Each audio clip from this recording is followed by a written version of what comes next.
I'm Chip Hanna, and this is the For You Leaders podcast featuring Kirk Dando, where we truly go beyond the veneer. You'll experience the raw and the real of leadership. You heard Gene talk in the last episode about how you need to be selective with your time as a CEO of a publicly traded company. And then your time is down, so you've got to be tougher on yourself about what's really important as the leader of the business when you are time slicing across shareholders, customers, and your employees. This is one of the many areas that Gene really does excel. He knows he has even more limits on his time as a publicly traded CEO. So there are two important areas where he focuses. One is his one-on-ones with his direct reports, and the other one is his management framework, which is really the operational cadence he uses in leading the business. It's the translation of the strategy really into a plan that's measurable that can be executed upon. Now, we seem to help out leaders a lot install their management framework. Now, why do you think we spend so much time on that, Kirk? Chip, that's a really good question. I think that the reason is I think the Pareto principle, the 80-20 rule, 20% of your efforts are going to get 80% of the results. And I think having something that really does translate and you can measure in a meaningful way your strategy into a plan that executes, that's where you got to get the results. The other reason I think, it's pretty simple. You either see and solve problems or you predict and prepare for problems. Every company's going to have problems. It's your choice if you see and solve or you predict and prepare. It's that simple and that complex wrapped together. Gene is very intentional about predicting and preparing. Starting with his one-on-ones, with his direct reports where he's building rapport, he's finding out what is and isn't working. Listen in as Gene talks about how he handles a one-on-one and what it's like to have a one-on-one with him. One-on-ones to me is my executive's time. I'm usually tracking their quarterly objectives, what they're trying to get accomplished, and, we'll usually want an update on that, but that usually is last. It's mostly about what are they dealing with, what are they working on, what obstacles can I remove from them to give them a better chance of success, and kind of an open forum, because a lot of times they'll come in and just want to vent. I'm all about venting. In fact, I tell people, look, just come in, shut the door, vent if there's something on your mind, but we got to go out of our offices with our game face on, meaning, kind of keeping the business moving in the right direction. So my one-on-ones are not structured other than kind of watching the key metrics on each business. I have metrics I watch in services. I have metrics I watch in sales, marketing, etc. So that's and it's more of an open dialogue. And I push on them to have what do they want to talk about? And one-on-ones are really important. I try very hard not to miss a one-on-one and blow them off. I'll let an executive cancel one because they don't have anything to talk about, but they won't get to cancel the next one, because just staying in touch and linked and talking about it allows me to stay close to the business, but also allows me to take the temperature of the executive. Yeah, that's very critical. So you're the CEO of a publicly traded company. There's a million things pulling on your attention, and not rescheduling those, not moving those speaks volumes. I see too many times, and this is actually advice I give to, young, fast-growing companies. At some point, you've got to treat yourself as well as you treat your customers. And you would never, ever just blow off meetings with a key customer or do some of those things. Yet when it comes to developing our people or spending time with them and giving them that opportunity, that's usually the first thing we're willing to reschedule. Right. And I see it all the time. The first thing I ask when I am suspecting that someone's derailing is as a leader, I go into their people management cadence and try to assess what's going on. Are they doing staff meetings at some kind of regular cadence? What is the frequency of one-on-ones? Are they flybys? Are they meaningful, at least 30-minute meetings where they're talking about issues? Because it kind of starts there, and you see a lot when you have a derailing executive just in how they're handling their team. Yeah, and as you know, this is called the For You Leaders podcast, and the For You part of it is, I think that approach, that kind of loose structure, but it's not really loose in the sense that people are getting a chance to come in, and if it is even venting, I had a CEO in my past that did that, and it really allowed me kind of a safe place to know that I could come, because I would vent and say stuff, and then I'd be curious, like, is this going to be held against me? Or is this going to show up in passive aggressive comments? How's this going to show up? And it never did show up in those ways. It was always, it was a safe place to go and share and kind of get my head right. And then I could go and get back in the game. And so I think it's a super powerful, but simple way to really kind of be a leader that shows people that you're for them. Right. No, I agree. I think that's the best way to do one-on-ones, is make sure whatever's on their mind is getting discussed. Real briefly, talk a little bit about, I think that you guys do a really good job. I've actually learned and have shared a lot of what I've learned from you about going about putting a strategy in place, but then more importantly, having a management framework, a cadence, a monthly operational review, a quarterly, offset where you're taking deeper dives into things. Talk a little bit about your approach to that and how that maybe has matured or gotten better for you over the years. Well, yeah, I'm the least likely CEO to have a chief operating officer. So I'm the CEO that wants to understand the three things going on in each of the areas of the business. And so what you see in the cadence in Bazaarvoice reflects my leadership style. And we have a number of what we call reviews or councils that allows us and me to monitor the progress of the important initiatives in the business. So twice a quarter, my CFO would like to do it 3 times a quarter, but twice a quarter we have a 5 to 6 hour operations review. We do it in the first month and the third month, where in the first month, we take a hard look at the quarter we're in, a quick review of the quarter we just finished, what corrective actions based on last quarter's finish do we want to take into this quarter. We also, because it's the first month, we're getting ready for our board meeting, which is usually the end of the first month. The third month ops review is what's going on with the finish. What do we need to do to tighten up the finish of the quarter we're in? And how does the next quarter look, so that we can begin to understand, okay, are we on plan, above plan, below plan, so that we can budget or perhaps add more investment into the business as needed. I have about every 6 weeks, I have a product council where the R&D team sits with me and my team and brings us the 100,000, 50,000 foot decisions. So I don't make feature decisions. I'm the last guy to do that, but I make directional decisions where I think we should invest more here. I think we could pull back here. We have new initiative councils. So anything that's fairly new that's pretty important, like we're entering an advertising business, I meet on that about every 2 weeks with the team.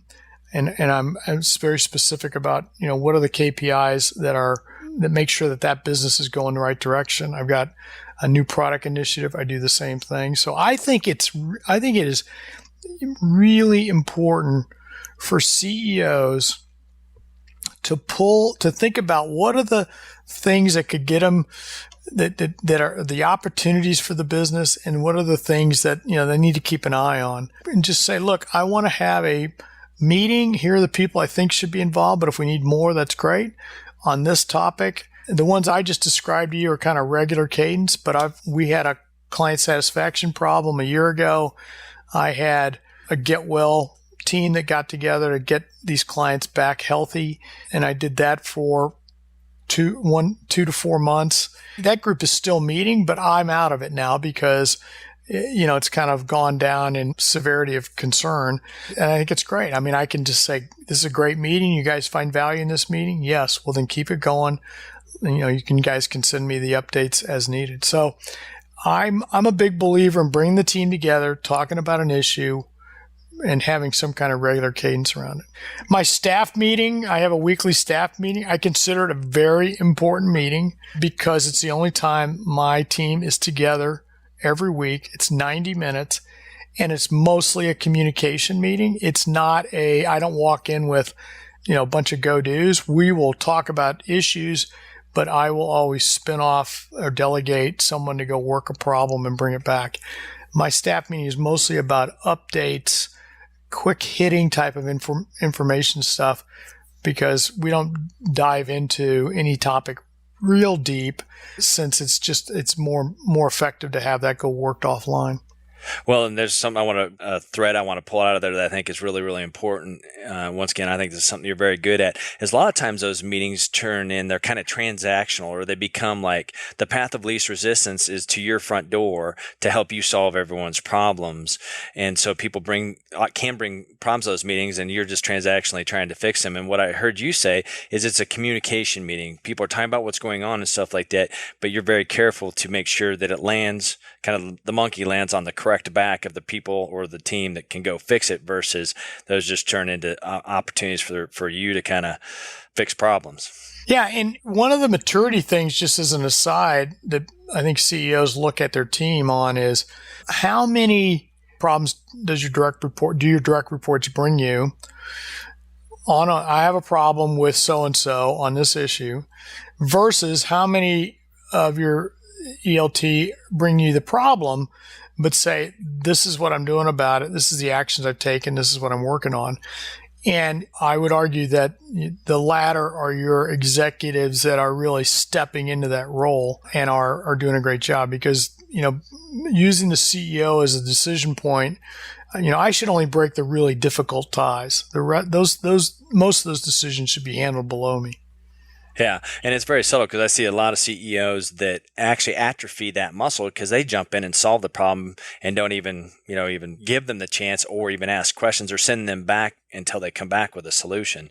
So exactly. That's a really big deal, because I see a lot of executive teams mature out before they needed to, and it's interesting. It's because the CEO didn't really help them build that muscle early.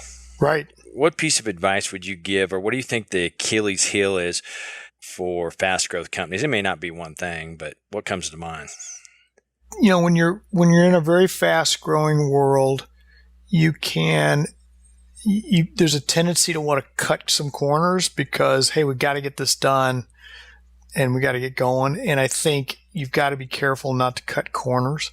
And I think the biggest area where you've got to be careful is, make the right hires, be really selective in your hires, even down to the salesperson, support person, because that foundational group, that first 25, 50, 100 people really are going to set the kind of environment of success for the business. So be careful there. I think a lot of CEOs get caught up in the sales numbers, and they don't realize that the rest of the business has to scale with them. So you've got to support the clients. You got to invest in services. You got to invest in technical support. You got to invest in areas that follow sales, so that the customers are there and happy and talking about you to other people because they love the environment. And too much is paid to getting sales going. You got to have IT, you got to have systems, you got to have applications to run the business, the back office stuff. So you need to think of growth as a balanced approach, not just all about hiring more salespeople to grow. Those are probably the two that come to my mind off the top of my head. Yeah, no, all I do is deal with high growth companies. I think those would probably be my same too. I mean, it's that issue around just getting the right people doing the right things. I do think people cut corners there. It's interesting. About a third of the time, people do a great job. About a third of the time, it's okay, and about a third of the time, it's a train wreck. And there's nowhere else in the business where you would tolerate such poor performance as you do in hiring and promoting people. But we just don't have good systems, and we cut corners there, or it happens more time than it should. Exactly. So one final question here, I'll let you get going. I know I really appreciate you taking this much time. Is as you think about your role as the CEO of Bazaarvoice, a publicly traded company, and the things that you're doing, talk just a little bit about what your calendar looks like each day, or how do you get control of your calendar? Because that's, I think, one of the toughest things that leaders have is kind of managing their time. How do you approach that? I think the most important thing to do is to purposefully block time for you to get caught up.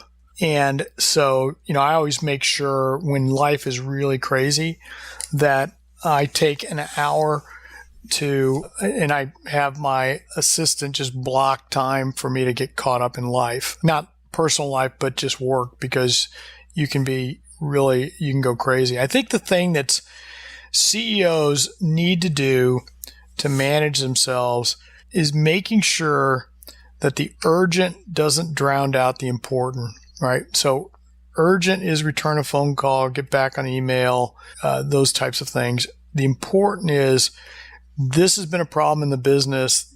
We need to move this big rock up a hill. And it's not going to be a 30-minute meeting. It's a series of meetings and discussions and decisions to move that rock. And too often I see CEOs get caught up with the urgent. I've got this deal to close. I've got this hire to make and all those things, which are all important. Nothing's not important, but not having enough balance between urgent and important. So when I get out of whack with urgent, meaning I've got too many interrupt-driven things, I will purposefully block time. It might be an hour. I might not come into the office till 10, where I'm making sure my important portfolio is getting worked. That's actually a great piece of advice. I'm actually going to do that because it is, I mean, the stories we tell ourselves in those times of urgency, sometimes you just need to kind of hit pause and kind of get recalibrated so you can get back to what really matters. Mostly urgent items will be there tomorrow.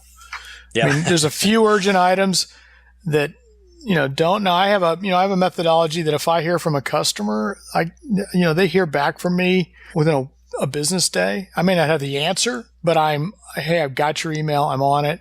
And I have certain things that I try to watch pretty closely. Same with employees, and try to get back to them very quickly with at least a response. But most urgent things will be there tomorrow. They'll be there the next day as well. They're not quite as urgent as you think. Very true. So this is my encore question. Then I promise this is the last one.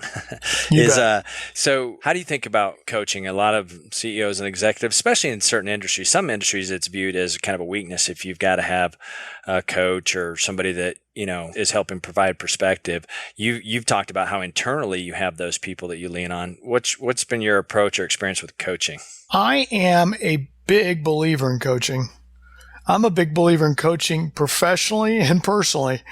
Having someone who can give you a perspective of how your style and who you are as a person is working or not working is invaluable, right? Again, as a leader, you're thrown in a bunch of different situations.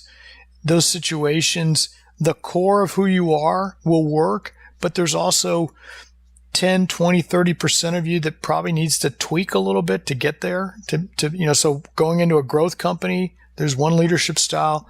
Going into a transformation company, there's another. And people that can help you understand what works and what doesn't work and how to think about a problem or how to think about changing the way you're doing things, I think is invaluable.